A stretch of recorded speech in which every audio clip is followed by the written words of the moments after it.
The Watchung Reservation covers more than 2,000 acres of woodland in northern New Jersey.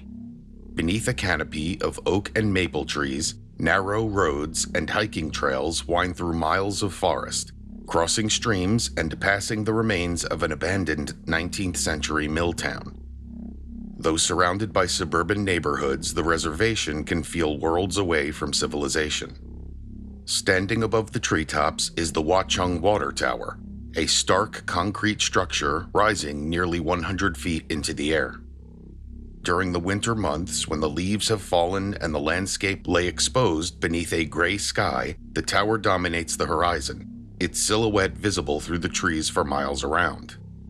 It's a lonely landmark in an already isolated place. It was here, on the frigid, foggy night of Tuesday, January 14, 1975, that 4 teenagers walking through the eerie darkness came upon the mangled body of another teenage boy.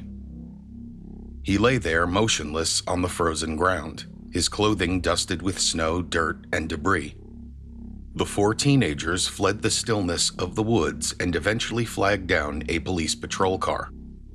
Arriving at the scene shortly thereafter was Detective Sergeant of the Mountainside Police Department, Jerome Rice, who felt instinctively that the boy's death had been a suicide rather than a homicide. He carefully searched the boy's body and located a folded piece of paper in his rear pants pocket. The note bore only a first and last name. Unfamiliar with the deceased teenager or his family, Rice called headquarters and was informed that their home was located only about a half-mile away. Intending to inform the family of their son's death, Rice, along with another detective, arrived at 1090 Sunny Slope Drive at around 2 a.m. There was no answer at the front door, so they circled to the rear of the house and found the door to the kitchen standing ajar. They called into the house, announcing themselves, and asked if anyone was present. Again, there was no response. One of the detectives then reached into the kitchen, searching in the darkness for a light switch. When the lights flickered on, they realized with a shock that they had just come upon a second crime scene.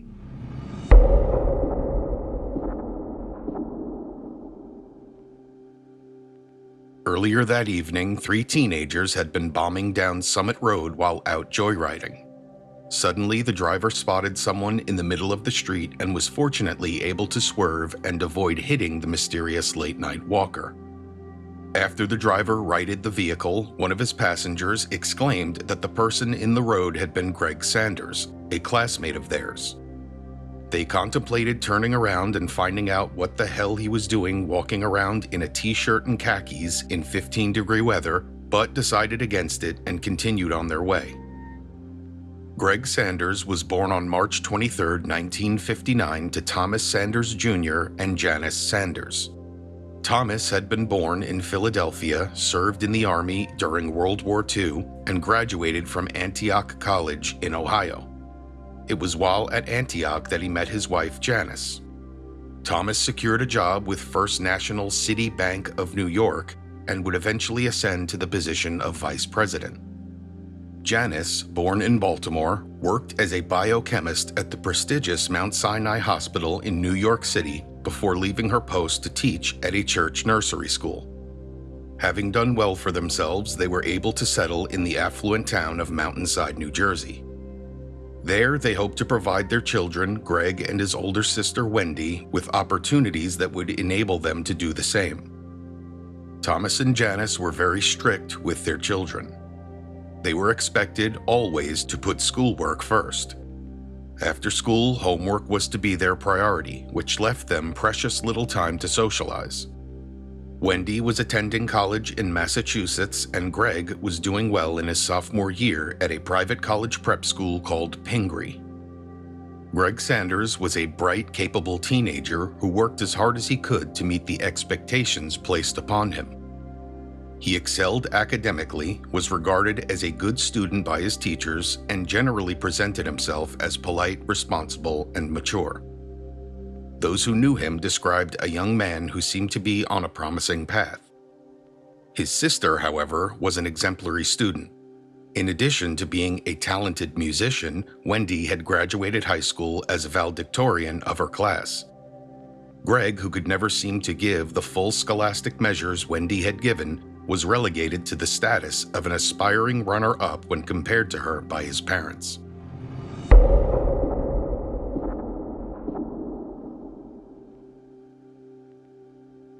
The Sanders home was located only blocks from another that tragedy had visited a few years before. Detectives, while en route that night, recalled the disappearance of 16-year-old Jeanette De Palma. Her body was discovered 6 weeks later on a rocky cliff known locally as the Devil's Teeth. She'd been surrounded with occult symbols within a coffin-shaped arrangement of logs and branches. The prevailing belief was that she'd been murdered by devil worshippers, but that is another case for another video. When the two detectives, standing just outside the kitchen of the Sanders home, switched the lights on, they were met with a horrific sight. The body of a middle-aged man lay in a pool of blood on the floor with an axe buried in the side of his head.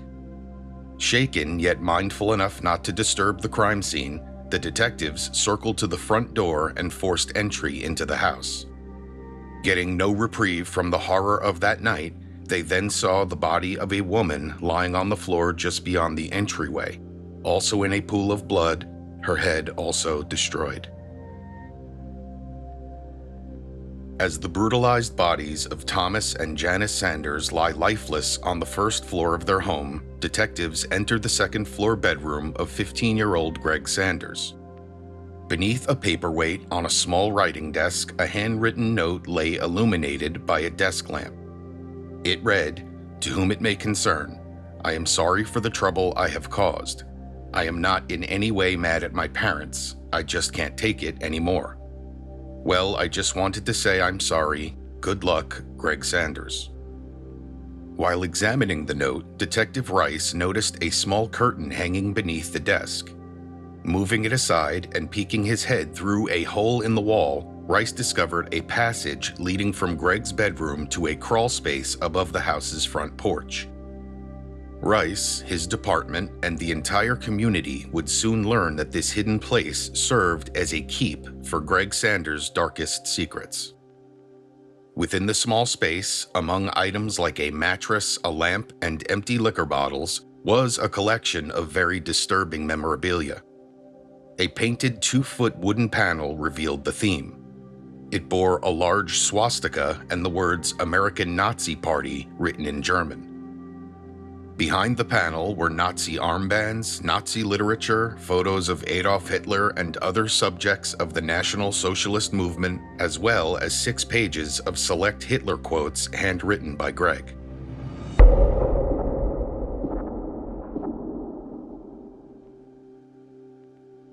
On his application to the Pingree School, Gregg's mother had written that he planned to study either medicine or law in college. To be sure, these were aspirations far beyond Gregg's own plans. His advisor at the school recalled a meeting with his parents during which they asserted that he did not do enough schoolwork at home. He was not properly applying himself, and they felt that, quote, more pressure for better grades would be appropriate. Some who knew Thomas and Janice Sanders believed that they demanded too much from their children. Even Wendy, who set the template that Gregg was encouraged to follow, had cracked under the pressure.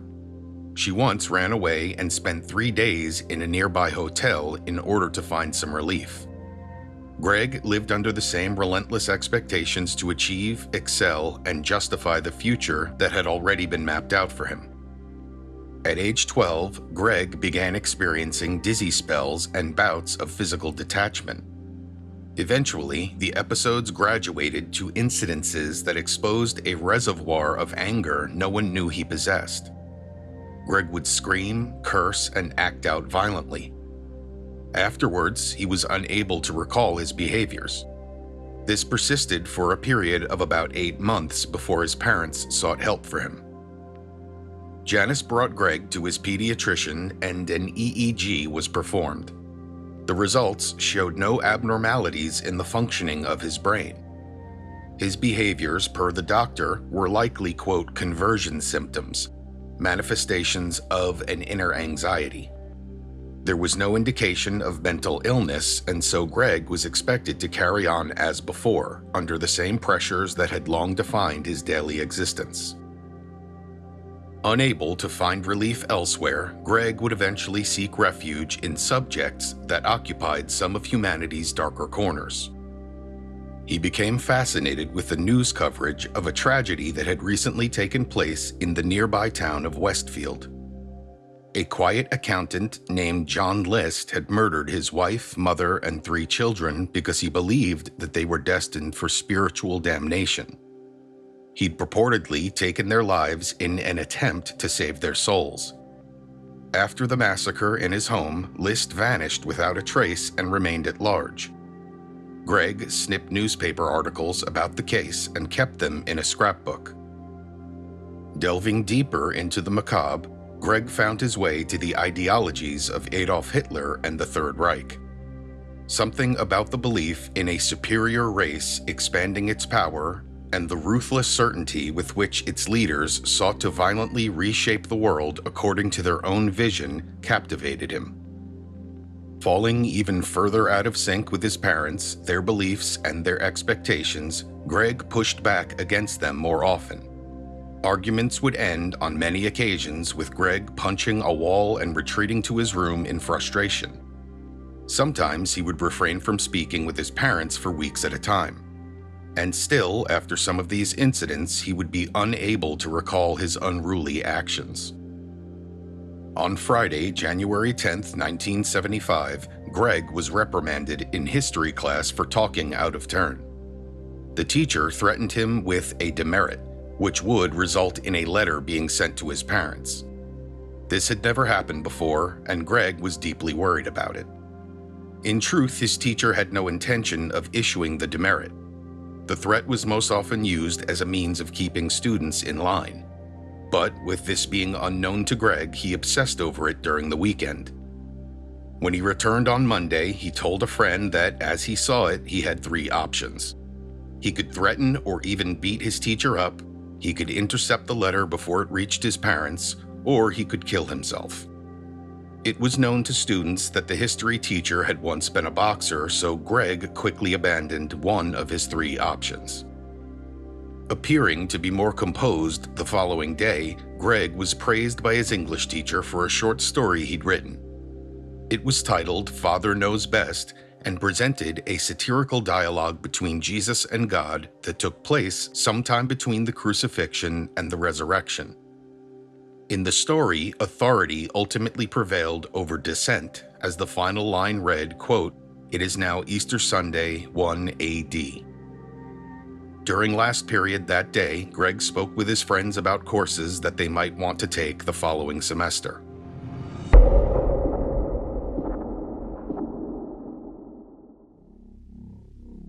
On Tuesday, January 14, 1975, Gregg arrives home at around 6 p.m. He has dinner with his parents, then retreats to his room. At about 9:30, he returns to the dining room where his father still sits doing paperwork. Gregg watches him silently for a moment, gripping the handle of a 2-foot axe he'd retrieved from the garage at some earlier point. He approaches his father from behind and, without warning, swings the axe at his father's head. The vicious blow does not kill Thomas Sanders. Disturbingly, he rises from his seat.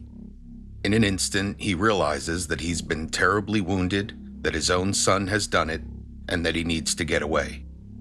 He attempts to scream, but manages to emit only unnerving guttural sounds as he stumbles toward the front door. Gregg follows him into the foyer, where he strikes his father again with the heavy blade of the axe. Somehow still on his feet, Thomas turns and trudges back toward the kitchen in a desperate effort to escape the attack. The amount of blood pouring from his head and upper body seems to be impossible. Just as he reaches the kitchen, he is struck in the head from behind once more and he falls lifeless to the floor. Gregg, quite likely lost in one of his staring into nothing episodes, hears his mother rushing down the stairs. He hides against a wall in the kitchen and slows his breathing. As soon as she enters the dining room, he launches his second attack. Gregg swings the axe relentlessly, about 20 times, until his mother lies dead in a spreading stain of blood. After a moment, Gregg returns to the kitchen and grabs a knife. Still holding the axe, he looks down at his father's body. He raises the axe up once more and swings it down into the side of Thomas's head, where it lodges deeply and remains as Gregg exits their home. After nearly being struck by a speeding car while walking in the middle of the street, Gregg proceeds for nearly a half-mile before entering the woods. He is now amidst the stark, almost otherworldly character taken on by the depth of the Watchung Reservation on nights like this one. He follows a path labeled Sierra Trail until he reaches a clearing. Breathing heavily, he stares up through the darkness at the top of the Watchung Water Tower. He watches his breath crystallize in the frigid air for only a moment before he begins moving again. He slowly climbs the stairway that winds around the tower as he ascends. Finally, he scales the 8-foot fence that surrounds the observation deck. Gregg now stands at a well-known spot from which countless people have gazed upon the distant lights of New York City. Blind to anything but his purpose, however, he lowers himself to the deck and slides his body over the edge. Hanging by his left arm, he now dangles nearly 95 feet above the icy ground. He pulls the knife from his pants pocket and slashes his left wrist. Leaving his protesting body no choice, he releases his grip. Gregg's body would be found only 2 hours later.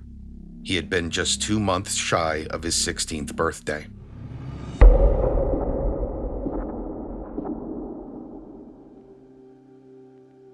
After the Sanders tragedy, investigators and residents alike searched for an explanation. The discovery of Gregg's secret crawlspace and its collection of Nazi memorabilia only deepened the mystery.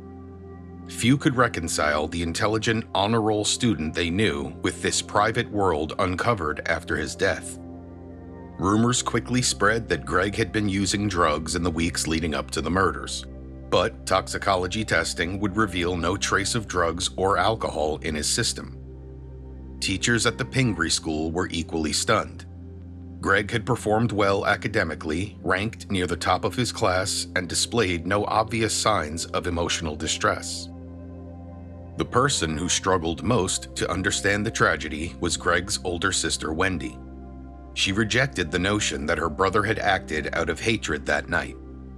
She believed, instead, that he'd first made the decision to take his own life, then convinced himself that killing his parents was the only way to spare them the pain of losing him. Other theories emerged in the years that followed. Friends spoke of Gregg's anxiety over grades and his constant fear of disappointing his parents. Some recalled his fascination with the crimes of John List and, far beyond that, Nazi Germany, while others remembered conversations in which he had discussed committing suicide in unsettling detail. Psychiatrists who reviewed the case offered differing opinions, but none could fully explain why a seemingly successful 15-year-old chose to murder his parents before taking his own life. Eventually, Thomas, Janice, and Gregg Sanders were cremated, and their ashes were entrusted to Wendy. Their home was cleaned and sold. At the Watchung Water Tower, the metal staircase that Gregg had climbed on his final night was later removed, permanently closing access to the observation deck. While the physical reminders of the tragedy slowly disappeared, the questions surrounding it never did.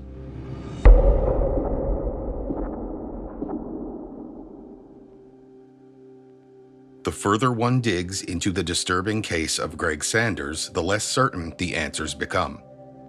It would be, in some sense, gratifying to identify a single cause.